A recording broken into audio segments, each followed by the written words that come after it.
Edona Lalloshi është nga këngëtarët më të dashurat të trojeve shqiptare. Me zërin e saj, ajo ka bërë për vete mira ndjekës nga Kosova dhe Shqipëria. Por së fundmi, Edona ka vendosur të heqë dorë nga muzika për të bërë pjesë e politikës. Nëse ana profesionale e këngëtares ka njohur vetëm rritje, nuk mund të themi të njëjtën gjë për jetën e saj private.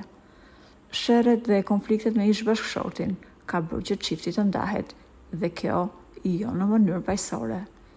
Ish-burri i Edonës ka ngritur akuzat e rënda për këngëtaren, duke pretenduar se ajo po shkel vendimet e gjykatës dhe po përdor fëmijët si mjet presioni pas kërkesës së tij për ndarjen e pasurisë së përbashkët.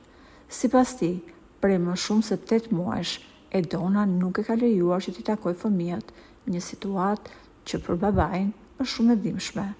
Si rrallëherë, burri i këngëtares ka folur për femrën që u fut në martesën e tyre dhe i shkatërroi familjen. Ai tha se motra e Edonës u bë molla e sherrit. Ajo e lidhi këngëtaren me një fallxhore dhe Edona, sipas tij, e ndikuar nga e motra, filloi të besonte këshillave të një fallxhoreje. Ktu nisi dhe shkatrimi i familjes. Vendimet nuk merren më në bazë të arsyes, por në bazë të parashikimeve, ka deklaruar bashkëshorti i këngëtares, duke konsideruar këtë si një faktor kyç që solli krisjen përfundimtare të marrëdhënies së tyre.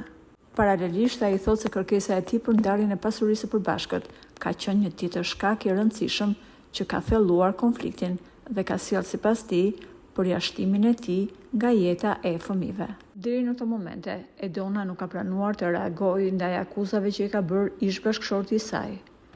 Po ju, në këtë rast, si mendoni? A është e drejtë që babai të mos i lejojë të takojë fëmijët pas ndarjes?